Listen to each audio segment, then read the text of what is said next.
Have you ever been ridiculed for believing in something that no one else took seriously? Have you ever felt that tightness in your chest when people laugh in your face, call you crazy, say you're wasting your life? Because that's exactly what happened to Marcus Thompson. Every day, for months. They laughed at him. Old Marcus, a 67-year-old night watchman who lived alone in that abandoned mansion in Connecticut. A former university professor who had traded a brilliant career for a humble job. Tending to ruins. His own children didn't understand. His former colleagues made cruel jokes on social media. From Yale to haunted house watchman, they said scornfully. What a waste. But Marcus didn't care, because he knew something no one else knew. He had a reason, a purpose that burned inside him like fire. And on the night of October 15th, 2023, when his trembling hands finally opened that hidden door behind the library bookcase, laughter died in everyone's throat. Because what Marcus found inside wasn't just a secret room. It wasn't just old documents or objects forgotten by time. What he discovered on the other side of that door revealed a secret so dark, so disturbing, that an entire family, a powerful and respected family, had tried to bury it for over 80 years. A secret about unexplained disappearances, about illegal medical experiments, about lives that were simply erased from existence. And here's the most shocking part. Among those 23 victims forgotten by history, Marcus found the name of someone he knew very well, someone from his own family. Have you ever been through this? Have you ever discovered a truth about your past that changed everything you thought you knew? Stay with me until the end, because what you're about to discover isn't just the story of a determined night watchman. It's a story of delayed justice, of redemption, and of how sometimes the most important doors are the ones everyone forgot existed. And when Marcus turned that cold doorknob, when that door creaked open revealing the darkness below, he had no idea he was about to rewrite the history of dozens of families, including his own. But before I tell you what was in that secret room, you need to understand who Marcus Thompson was and why he was willing to sacrifice everything to find that door. Before I continue this story, I need to ask you a question. Seriously, have you ever felt invisible? Have you ever worked hard at something that nobody valued, while everyone around you doubted you? Because that's one of the reasons why stories like Marcus's need to be told. And that's why I need your support here. If this story is making sense to you so far, if you're feeling this connection to Marcus's journey, leave a comment below telling me, have you ever been underestimated because of the work you do? Or do you know someone who has gone through this? I read all the comments, truly, and I love knowing that these stories touch real people with real stories. And look, if you're not already subscribed to the channel, now is the perfect time. Click the subscribe button because every week I bring you stories like this of ordinary people who did extraordinary things, who were ridiculed but didn't give up, who proved everyone wrong. Your subscription makes all the difference. It's what allows me to continue bringing you this kind of content. Stories that inspire, that make you think, that show that it's never too late to seek the truth. And leave a like too, because honestly, your participation here is what makes this channel grow and reach more people who need to hear these messages. The more people like and comment, the more YouTube understands that this content is worthwhile and shows it to other people who can benefit from it. So you're not just liking a video, you're helping to spread a message of hope and perseverance. Now yes, let's go back to Marcus, because you need to understand who this man was before that October night. You need to understand what led him to abandon a comfortable life as a university professor to become a night watchman in a mansion condemned to demolition. Marcus Thompson wasn't what you imagine when you think of a night watchman. This man had graduated in history from Yale University, one of the most prestigious institutions in the United States. He had built a solid, respected academic career with articles published in specialized journals and constant invitations to give lectures. He was the kind of professor students adored, the kind who made history come alive in the classroom. He had a comfortable home, financial security, professional recognition, everything a person could want, right? But in 2022, Marcus made a decision that shocked everyone around him. He quit his university job and accepted a position as a night watchman at Whitmore Manor, an abandoned 1892 property in Connecticut that was slated for demolition. Minimum wage, no prestige, no security, just him, a flashlight, and an old house about to turn to dust. His own children called in despair, thinking he was having some kind of nervous breakdown. His ex-wife sent worried messages, suggesting he seek psychological help. His university colleagues? Well, they were even more cruel. From Yale professor to ghost house caretaker, they posted on social media with laughing emojis. What a waste of talent. Marcus's transformation from respected academic to lone watchman seemed in everyone's eyes like a free fall without a parachute. But here's the truth that nobody understood. Marcus had a purpose, a personal journey that went far beyond what any degree or job could offer. You see, he hadn't woken up one day and made this decision out of nowhere. This was a mission that had begun decades ago in his childhood, when his grandfather told stories about that mansion, dark stories, disturbing stories, stories that no one else in the family took seriously, treating them as the ravings of an old man. His grandfather spoke of the Whitmore family, of unexplained disappearances in the 1920s and 1930s, of people who entered that house to work and simply vanished from the face of the earth. He spoke with pain in his eyes, with a conviction that a child can feel even without fully understanding. And there was something more. His grandfather always mentioned that his own father, Marcus's great-grandfather, had some connection to that house, a connection that was never fully explained. As Marcus grew up, those stories remained tucked away in the back of his mind like seeds waiting to germinate. He followed the traditional path, studied history, and built a career. But the mindset of a true historian is this: you can't ignore unsolved mysteries. You can't accept official versions when they have obvious holes. And the more Marcus researched Whitmore Mansion in historical archives, the more he realized his grandfather wasn't delusional. There was indeed something strange about that house. Documents that didn't match up, architectural plans with inconsistencies, employee records that simply disappeared from censuses. So when the opportunity arose to work there as a security guard, Marcus didn't hesitate. To everyone else, it seemed like madness, but for him it was the chance to finally uncover the hidden truth his family had carried for generations. He didn't see cracked walls and dusty furniture like the others did. Marcus saw clues, he saw evidence, he saw the behind-the-scenes of a story that someone had worked very hard to erase. And he knew with every fiber of his being that he was close to something extraordinary, something that would change not only his life, but would give answers to entire families who had been waiting for ages, decades. That's why decisions that seem crazy to others are sometimes the wisest we can make. The impact of following your intuition, even when the whole world doubts you, can be immense.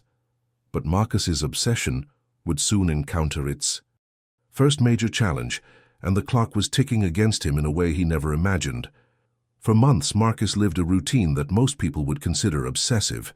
He didn't just guard that mansion, he studied it like an archaeologist studies ancient ruins. Every inch of that place was examined, measured, documented. He would even spend hours with a tape measure, measuring corridors, walls, rooms. And it was with this almost scientific methodology that Marcus made a discovery that made his heart race. The original architectural plan for Whitmore Mansion, which he had obtained from the municipal archives after weeks of bureaucracy, did not match the building's current structure. It wasn't a small difference, a measurement error, or a poorly documented renovation. 340 square meters had simply vanished from the project. 340 square meters of space that existed on paper in 1892, but which did not appear anywhere in the physical building he walked through every day. Think about it for a second. It's the equivalent of an entire apartment that's vanished, and nobody questioned it in over 100 years. Marcus began methodically tapping on the walls, searching for hollow spaces, areas that sounded different. He compared every detail of the old documents with the physical reality around him, frantically making notes in a battered notebook he carried everywhere. And it was precisely this behavior that turned Marcus into a local joke.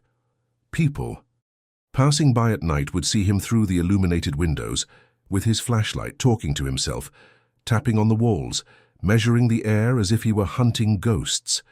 And they laughed. They took pictures. They recorded videos. They posted them on social media with cruel captions. "The mansion lunatic is looking for ghosts again," or "Someone needs to have this guy committed before it's too late." The comments were even worse.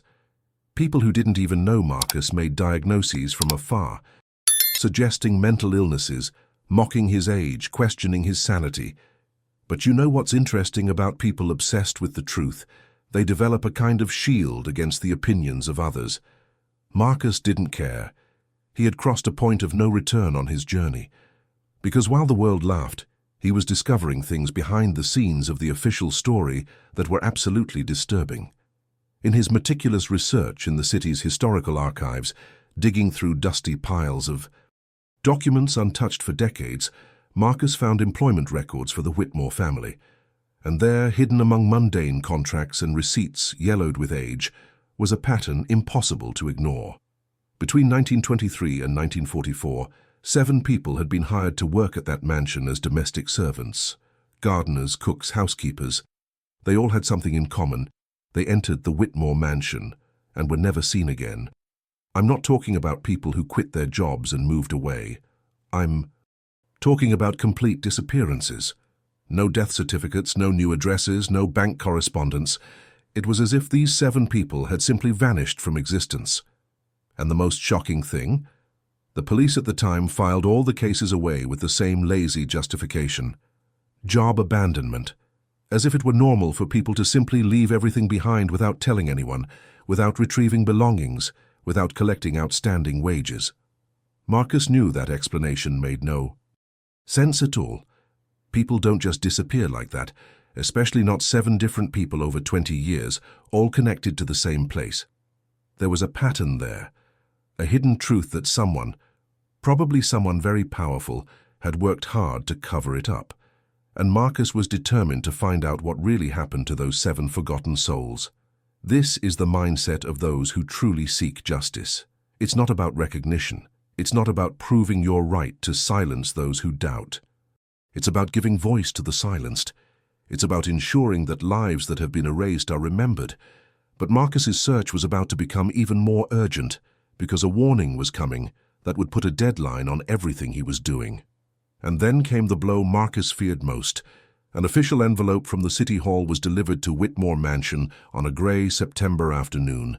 Inside, the notification that would put a deadline on everything. The demolition had been officially approved. Marcus had exactly 30 days before the bulldozers arrived and turned that house into rubble. 30 days to find what he had been searching for months. 30 days before any evidence, any truth hidden within those walls, was destroyed forever. The pressure became unbearable. His children called that same night, and the conversation was painful. They begged him to accept reality, to find a real job, to stop this obsession that was consuming him. "Dad, this house is going to fall down anyway. You need to move on. You need to take care of your life." Marcus's ex-wife sent long, worried messages, again suggesting he seek professional help. "Marcus, I know you've always been passionate about history, but this has gone too far. Are you sleeping properly? Are you eating? Please think about your health." But what they didn't understand was that for Marcus, this wasn't just about solving an academic mystery. It was about honoring the memory of forgotten people. It was about finishing the journey his grandfather had begun. It was about finding answers that entire families deserved to have. So instead of giving up, Marcus did the opposite. He intensified his search with almost superhuman determination. His nights had turned into 3-hour sleep marathons. He would wake before dawn, review his notes while drinking cold coffee, and spend the entire day examining every inch of that mansion with renewed urgency. His hands began to bleed from banging on the walls, searching for hollow spaces, from pressing down on wooden panels, testing if any would give way. He developed calluses upon calluses. He lost weight. His eyes were red with exhaustion. Anyone looking from the outside would say he was on a path to self-destruction. And perhaps he was. Marcus was obsessed, there's no denying that. But there's a fine line between destructive obsession and unwavering determination. Sometimes great discoveries require you to cross the boundaries of what's considered sensible. They require you to ignore the voices that plead for moderation and dive deep even when everyone is screaming at you to stop. And Marcus could feel, somewhere deep within his intuition, that he was right, that the answer was there, somewhere in that house waiting to be discovered. It was on the 15th night after receiving the demolition notice that everything changed. Marcus was so exhausted he could barely stand. He had reviewed his notes hundreds of times, and that night he was doing it again in the mansion's library, by the dim light of his flashlight. His eyes burned. His mind was clouded with fatigue. He was close to giving up, to accepting that perhaps everyone was right and he was just chasing ghosts. And it was precisely at that moment of near surrender that Marcus noticed something he had missed all the other times. The shelves of the east bookcase had scratch marks on the wooden floor, scratches he had seen before but always assumed were just natural wear and tear from decades. But looking more closely now, with the flashlight positioned at a different angle, he realized something crucial. Those marks were recent. They were hidden under layers of accumulated dust. Yes, but the wood beneath the scratches wasn't as aged as it should have been, as if someone had moved that heavy bookcase, not once 100 years ago, but repeatedly, several times, recently.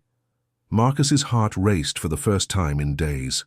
The fatigue instantly evaporated from his body as if someone had injected pure adrenaline into him. His veins throbbed. He stood up so quickly he felt dizzy. His hands trembled as he approached that dark wooden bookcase that stretched from floor to ceiling. It was there. It had to be there. After months of searching, after being ridiculed, after sacrificing everything, Marcus had finally found what he was looking for. But what Marcus was about to discover on the other side of that bookshelf went far beyond anything he could have imagined. With trembling hands, Marcus positioned himself before the imposing bookcase. He placed his palms against the dark wood and began to push with all his might. The bookcase didn't budge an inch. He tried again, this time using his full body weight, leaning against it, his feet slipping on the aged wooden floor. Nothing. The structure remained as solid as a concrete wall. Marcus recoiled, frustrated, sweating despite the cold that gripped the mansion at night. He looked at the bookcase again, this time not just with despair but with the analytical mindset that had brought him there. And then something clicked in his mind. The scratch marks on the floor didn't indicate forward or backward movement. They indicated lateral movement. What if the bookcase wasn't meant to be pushed? What if it had some kind of hidden mechanism? He began examining the books on the shelves, running his fingers along the old spines, looking for something that seemed different, something that didn't belong. And there on the second shelf, the third book from the left caught his eye. It was a rare copy of Charles Dickens' Great Expectations, with a worn leather cover. But unlike the other dusty books, this one had recent fingerprints on the edges. Marcus grasped the book and pulled gently. The moment it was a few inches off the shelf, Marcus heard a mechanical click coming from inside the wall, the sound of old gears awakening after decades, and then, slowly, the entire bookcase began to slide aside with a low creak that echoed through the silent library. What was revealed made Marcus instinctively take a step back. There, hidden behind that barrier of books and wood, was a door. It wasn't a modern or simple door. It was a solid wooden structure, darkened by time with wrought iron hinges that looked as if they had been handcrafted over a century ago. The door was there, untouched, waiting. Marcus illuminated the surface with his flashlight, and his eyes immediately fixed on the most disturbing detail. The door had no visible lock, no keyhole, no traditional doorknob, just a strange symbol carved into the wood at eye level, a perfect circle with 3 parallel lines running from top to bottom. The symbol was deep, crafted with artisanal precision, and Marcus felt a shiver run down his spine, because he recognized that symbol. He had seen it before, weeks ago, when he was immersed in the Whitmore family documents in the historical archive. The symbol appeared on personal letters, marked on check stubs engraved on letterhead. It was some kind of family mark, a personal crest that Edward Whitmore used in his private correspondence. Seeing that same symbol carved into that secret door confirmed what Marcus already suspected. Whatever was on the other side was something the Whitmore family wanted to keep absolutely private. Marcus took a deep breath. His hands were still trembling, but now it wasn't just from fatigue. It was anticipation. It was fear. It was the realization that he was about to cross a threshold of no return. He placed his hand on the cold wood of the door and pushed. The door opened with an ominous groan, the sound of old wood protesting against rusty hinges that hadn't moved in decades. A cold, damp air escaped from the opening, bringing with it a musty smell mixed with something chemical that Marcus couldn't identify. He raised his flashlight, the beam of light cutting through the dense darkness. On the other side, and what he saw made his blood run cold. A stone staircase spiraled down into complete darkness. It wasn't just a few steps leading to an ordinary basement. It was a deep descent, the bare stone walls covered in dampness, the air growing colder with every meter the flashlight's light reached. Marcus could see thick cobwebs covering the corners, and in the absolute silence of that empty mansion, he could hear the distant sound of something dripping below. But what really made his heart race wasn't the staircase itself. It was what he saw on the walls along the descent. Shelves, dozens of them, maybe hundreds, built directly into the stone. And on those shelves, even from a distance, Marcus could make out boxes, folders, objects carefully organized. It was an archive, a secret repository. And from the extent of what he could see with only the dim light of his flashlight, it had been there for a very, very long time. Marcus knew he needed to go down. He knew the answers he'd been searching for months were there, waiting in the shadows of that hidden place. But part of him, the still rational and cautious part, hesitated. Because revelations like that come at a price. Some truths, once discovered, change you forever. I know you're holding your breath right now, and if you're as invested in this story as I am telling it, then you need to subscribe to the channel. Because I'm not going to leave you without knowing the ending. Subscribe now so you don't miss what Marcus found when he descended those steps and entered the darkest heart of Whitmore Manor. And then, gathering all the courage he had, Marcus took the first step onto the stone staircase. Each step of that stone staircase echoed beneath Marcus's feet, the sound reverberating off the damp walls like a warning. The descent seemed endless, and with each step the air grew thicker, colder, heavy with that strange smell of mold mixed with something chemical that slightly burned his nostrils. Marcus had to hold on to the rusty iron railing to keep his balance, and his flashlight trembled in his hands, which he could no longer fully control. When he finally reached the last step, and his feet touched the smooth stone floor below, Marcus raised his flashlight, and what he saw took the breath away from his lungs. He wasn't in a simple basement or some forgotten storage space. He was in an immense room, almost the size of a ballroom. The arched ceiling rose at least 5 meters high, supported by stone columns that seemed to have been carved directly from the rock. It was an impressive structure, something that would have required months, perhaps years, of secret work to build. And most impressively, it wasn't an abandoned, empty space. The walls were completely covered with dark mahogany shelves that stretched from floor to ceiling, every inch meticulously utilized, and those shelves were overflowing, numbered wooden boxes with labels in antique handwriting. Thick, leather folders organized by date, glass bottles containing liquids of various colors, medical instruments that Marcus couldn't identify, and photographs. Dozens, perhaps hundreds of framed photographs, all carefully arranged as if the place were some kind of macabre gallery. Marcus approached the photographs, slowly moving the flashlight from one to another. They were formal portraits of people he didn't recognize. Men in dark suits with trimmed mustaches, women in dresses from different eras, their hair styled in elaborate updos, all posing with a serene, almost happy expression, as if about to embark on a great adventure. But there was something deeply unsettling about those faces, something in their eyes that Marcus couldn't quite define. It was as if these people were looking at the camera, but not really seeing the photographer, an emptiness disguised as contentment. He continued exploring the room, letting the light filter through the endless shelves, and that's when he noticed the methodical organization of it all. The folders weren't arranged randomly. They followed a precise chronology, each labeled with a year on its spine. Marcus began reading the dates aloud, his voice echoing in the heavy silence of the place. 1923, 1927, 1932, 1936, 1941, 1944, 1948, and then his heart stopped. Those dates. He knew them. They were exactly the same dates as the disappearances he had discovered in the city archives. The dates when people started working at Whitmore Mansion and were never seen again. It wasn't a coincidence, it couldn't be. His hands now trembling violently, Marcus pulled the first folder from the shelf, the one marked 1923. It was heavy, filled with documents that hadn't been touched in decades. When he opened it, pages yellowed with age revealed a frighteningly complete collection of documents. There were signed employment contracts, detailed medical records, photographs of the same person at different times, and handwritten notes in elegant calligraphy that filled page after page. Marcus began to read, and with each word, each sentence, the hidden truth was revealed in a way that made his stomach churn. This wasn't just a file. It was meticulous documentation of something that should never have happened. Each folder represented a life, a real person who had trusted the Whitmore family and entered that house hoping for a better future.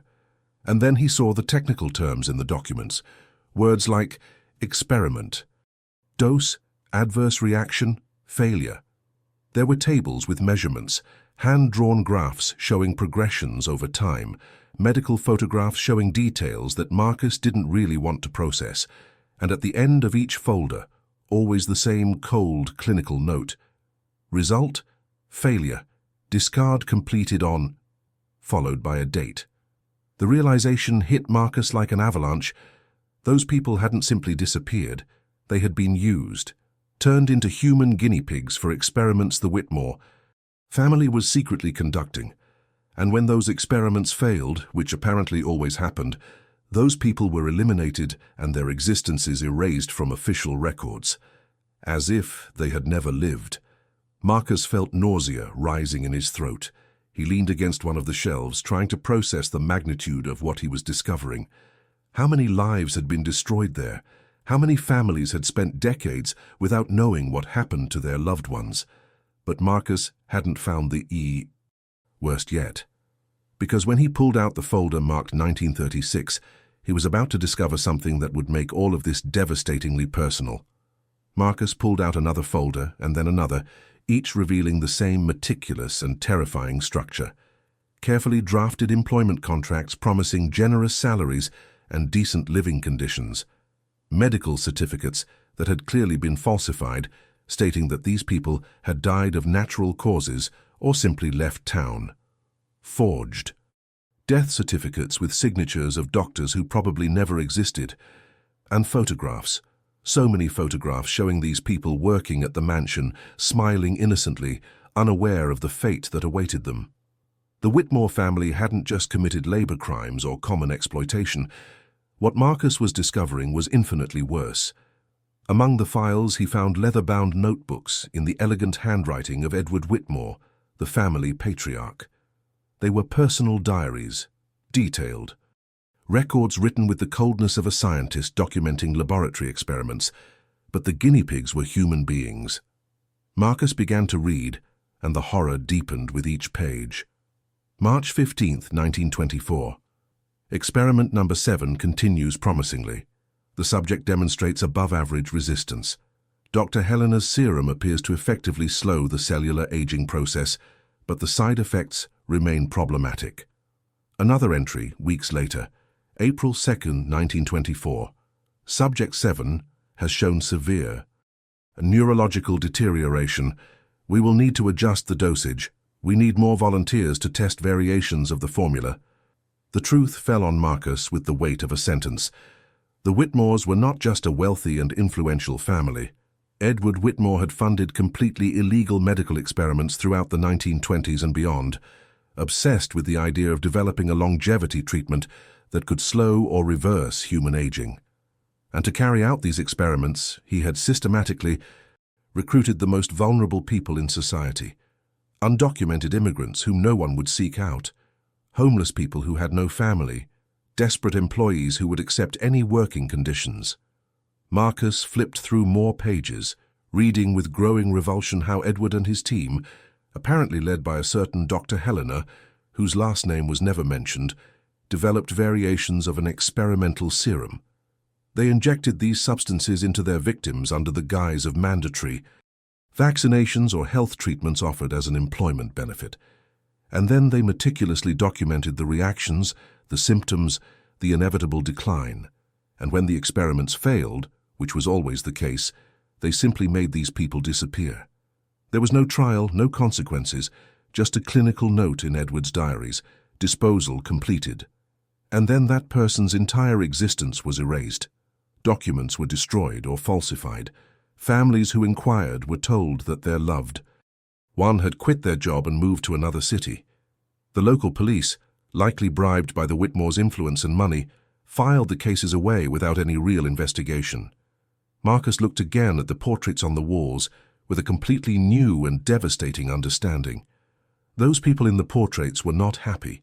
Those serene expressions belonged to people who had been deceived, seduced by promises of money and a better life, without realizing they were walking into a deadly trap. They trusted, they waited, and they were betrayed in the cruelest way imaginable. The transformation of innocent victims into experimental numbers, of human beings with dreams and families into subjects and guinea pigs, that was the true horror of that place.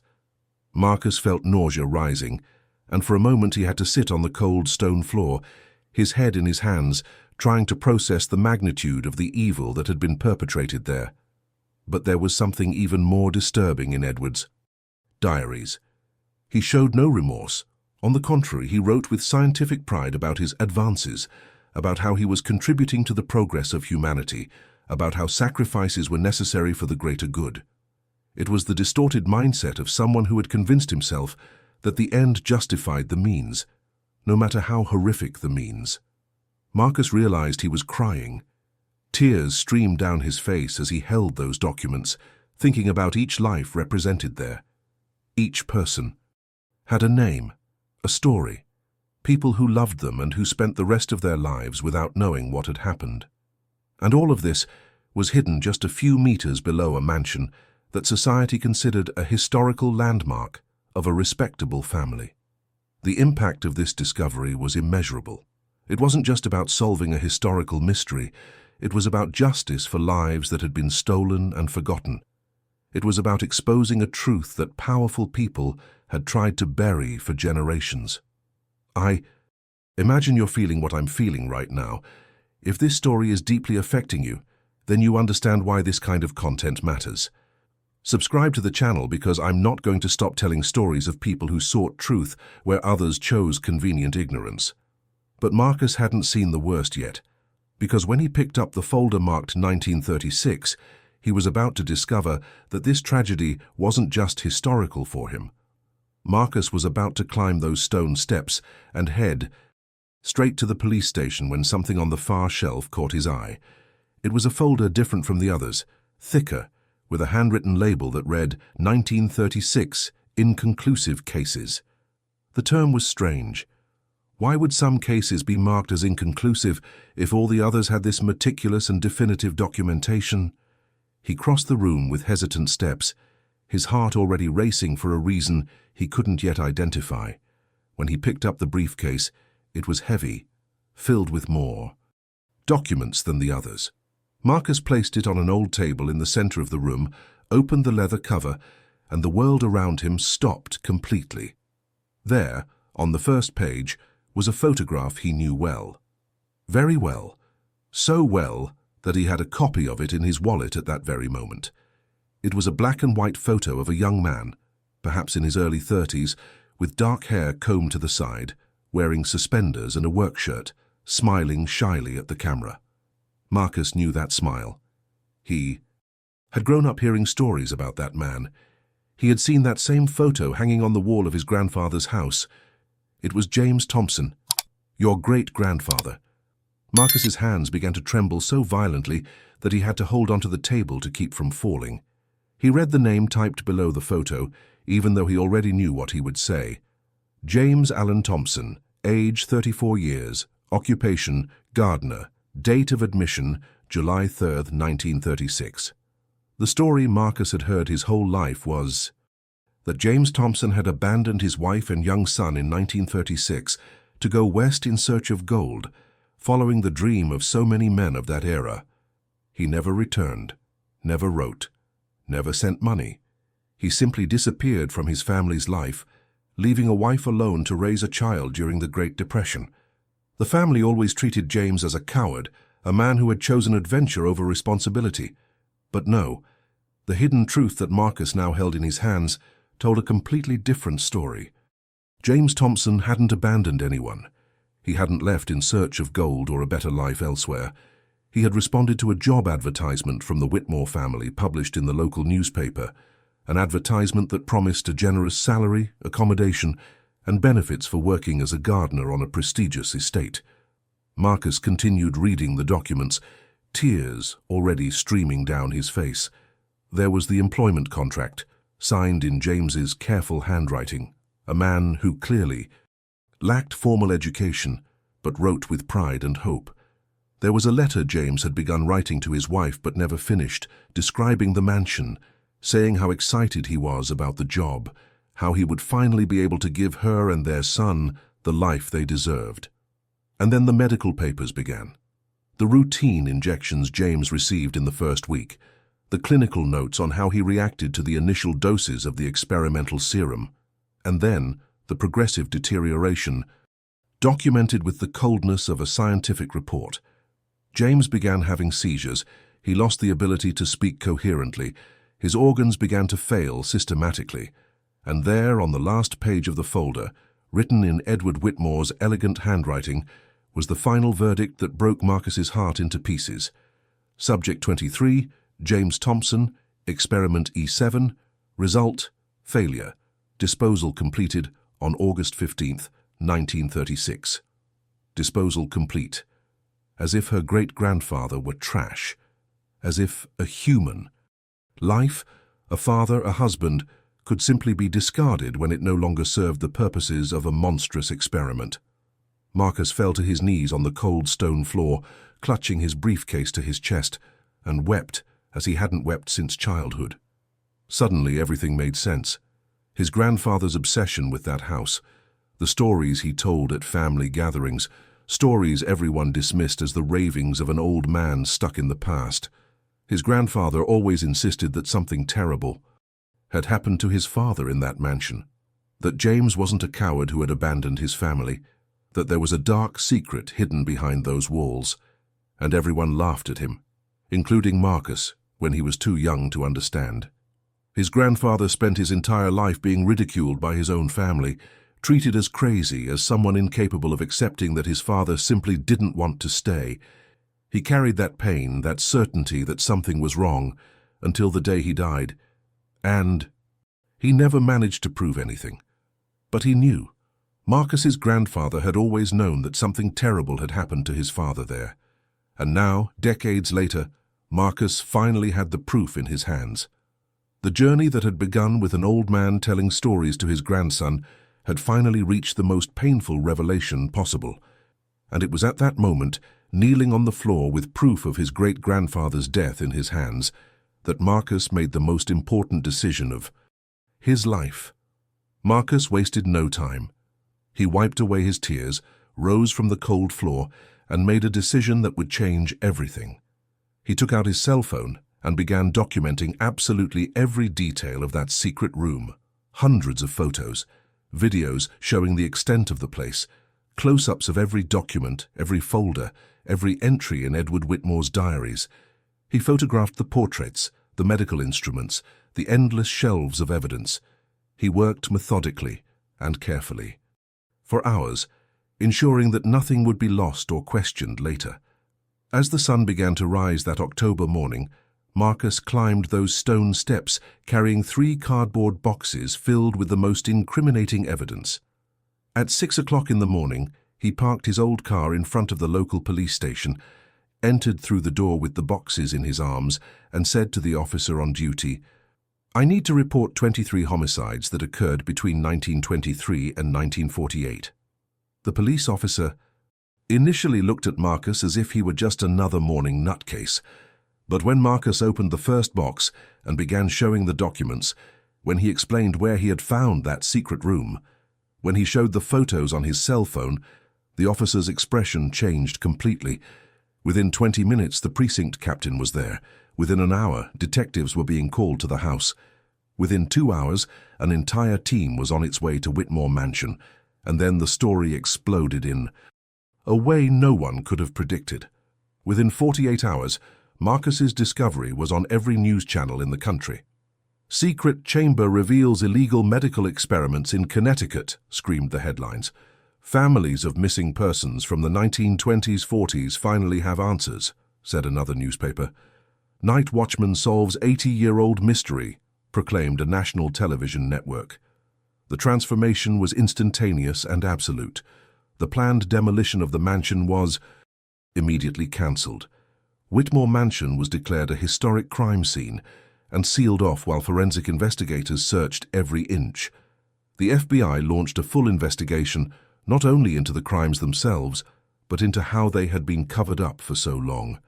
Historians descended upon the site like archaeologists into a newly discovered tomb. Journalists from across the country camped out in front of the property, and descendants of the victims, people who had spent entire lives not knowing what happened to their great-grandparents, grandparents, great-uncles, began to appear, seeking answers. The descendants of the Whitmore family, who still lived in the region as respectable citizens, owners of local businesses and members of exclusive clubs, desperately tried to deny everything.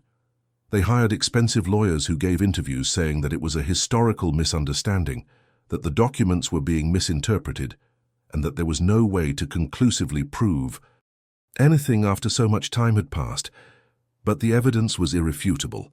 Every document was there, preserved by the arrogance of Edward Whitmore, who had meticulously documented his own crimes. The signatures were authentic.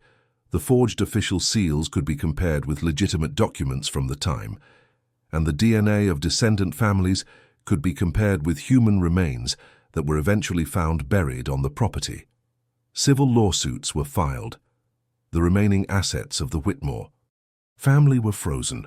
Public apologies were issued, though they rang hollow after so much time. The impact on the local community was seismic. A family that had been seen as a pillar of society for generations was exposed as the perpetrator of some of the most heinous crimes in the state's history. And Marcus, the man everyone ridiculed, the former teacher who had become a joke on social media, the Night Watchman people thought was crazy. He became a national hero. Universities that once viewed him as a failure now invited him to lecture on perseverance and historical justice. Human rights organizations gave him awards recognizing his dedication to exposing crimes against humanity. Television programs wanted to interview him. Publishers offered him contracts for books telling his story. But for Marcus, none of that mattered as much as one thing. He had brought peace to 23 families who had spent decades, some almost a century, not knowing what had happened to their loved ones. He had proven that James Thompson was not. He was a coward who abandoned his family. He had vindicated his grandfather's memory, proving that those stories were not the ravings of an old man, but the desperate intuition of a son who knew something was wrong. And the legacy of Marcus's discovery would continue in ways he could never have imagined. Today, if you visit Connecticut, you'll find Whitmore Mansion transformed into something completely different from what it once was. It's no longer an abandoned property slated for demolition. It has become a memorial, a place where people from all over the country come to learn about this dark chapter in American history and pay tribute to those who were silenced by the greed and arrogance of a powerful family. And Marcus, he still works there, no longer as a ridiculed night watchman, but as the director of the Whitmore Experiments Victims Memorial. He personally gives tours, recounting the complete story with the passion of someone who lived every second of that journey. He keeps the memory of those 23 people alive, ensuring that their names are spoken, that their stories are told, that their lives are remembered not just as statistics of tragedy, but as human beings who deserved dignity. But Marcus's story teaches us something far greater than just solving a historical mystery. It offers profound lessons about human nature, about perseverance, and about what truly matters in life. First lesson: never underestimate someone because of the job they do or the position they hold. Marcus could have remained a respected professor at Yale, earning praise and academic recognition, but he chose to be a night watchman in a condemned mansion because he knew there was something bigger at stake. Purpose has nothing to do with professional title, how much money you earn, or what's written on your business card. Purpose has to do with mission, with that which burns inside you and doesn't let you rest until it's accomplished. The people who change the world are rarely those with the most impressive positions. They are those with the most unwavering determination. Second lesson: the truth always, always finds a way. The Whitmores thought they could bury their crimes forever. They built secret walls, forged official documents, bribed authorities, silenced witnesses. They used money, power, and influence to completely erase the existence of 23 people. And for 80 years, they were successful. But the truth is like water. It always finds a crack, always finds a way. No matter how many layers you put over it, no matter how much time passes, it eventually comes to the surface. And when it does, the impact is devastating for those who tried to hide it. Third lesson, and perhaps the most important: sometimes the person everyone ridicules, everyone calls crazy, everyone says is wasting their life, is the only one truly paying attention to what matters. While people were posting photos of Marcus on social media to laugh at him, he was uncovering one of the greatest injustices in the state's history. While his own children begged him to find a real job, he was giving voice to victims who had been silenced for generations. The mentality of the masses generally favors the conventional, the safe, what everyone approves of, but the great revelations, the real transformations, come from people who are willing to be misunderstood. Marcus lost relationships because of this obsession. He was called crazy countless times. He sacrificed financial comfort and security. He slept only 3 hours a night for months. His hands bled. His health was compromised. Anyone looking from the outside would say he was making terrible life decisions. But Marcus knew what he had to do. He had a mission that went beyond personal recognition or social approval. And when that door finally opened, when that bookcase slid aside revealing decades of buried secrets, he didn't just find answers to a historical mystery. He found justice for people who deserve to be remembered. He found redemption for the memory of his grandfather who died unbelieved.